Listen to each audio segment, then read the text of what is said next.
¿A cuánto nos sucedió que teníamos que cocinar rápidamente, poner a hervir agua para hacernos unos fideos y la duda era colocar sal antes o después que hierva el agua?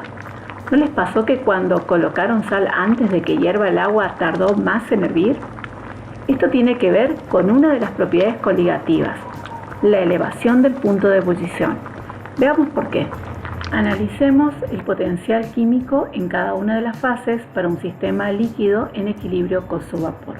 Para este caso tenemos el solvente puro, donde al estar en equilibrio el potencial químico del líquido va a ser igual al potencial químico del vapor. Matemáticamente, si tenemos la expresión del potencial químico para un sistema líquido, vemos que la fracción molar para el componente puro va a ser igual a 1. Por lo tanto, todo este término se hace 0, ya que el logaritmo de 1 es 0. Por lo tanto, el potencial químico del líquido va a ser igual al potencial químico del líquido en un estado tipo o estado de referencia, y también va a ser igual al potencial químico del vapor. Ahora, ¿qué sucede si agregamos un soluto a nuestro sistema líquido, en este caso el agua? Al agregar la sal, lo que ocurre es un cambio en el potencial químico de la fase líquida. Este soluto, que es no volátil, lo que va a hacer es que va a cambiar la fracción molar de nuestro solvente, haciéndolo menor a 1. Por lo tanto, el logaritmo de un número menor a 1,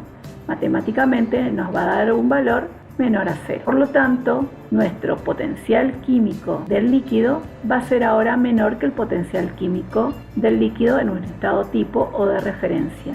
Y esta igualdad que existía antes se rompe momentáneamente. Por lo tanto, el líquido va a tender a no ir hacia la fase vapor. Veamos qué ocurre gráficamente. Si podemos graficar en ordenadas el potencial químico y en abscisas la temperatura, y representamos los potenciales químicos del agua en estado líquido, veríamos que tiene este comportamiento, donde el potencial químico va disminuyendo a medida que aumenta la temperatura. Si representamos el potencial químico del agua en fase sólida, tendría este comportamiento, y representando el potencial químico del agua en fase vapor, tendríamos este otro comportamiento. En cada una de las intersecciones de cada uno de los potenciales químicos, tanto sólido, líquido y líquido vapor, son puntos donde se igualan potenciales químicos. Por lo tanto, ese es un equilibrio entre fases, por lo tanto me está indicando el punto de fusión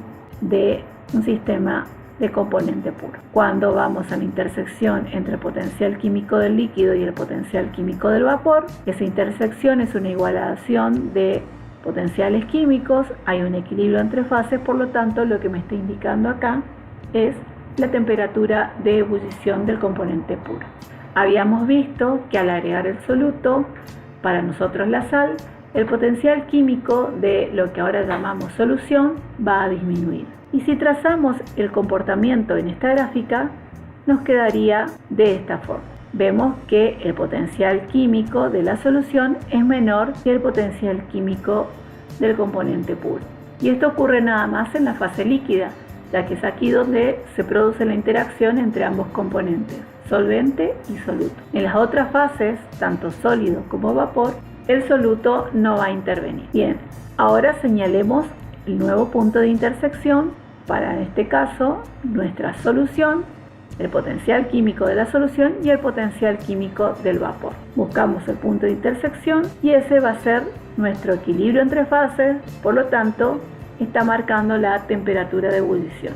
Y en este caso vemos que la temperatura de ebullición se ha corrido a valores mayores que los que tenía la temperatura de nuestro componente puro. Entonces, la sensación de que requiero más tiempo para hervir el agua al agregar sal antes del hervor es debido a que necesito más energía para llevar a mi sistema a una temperatura mayor que los 100 grados Celsius, o que necesito mayor poder calorífico.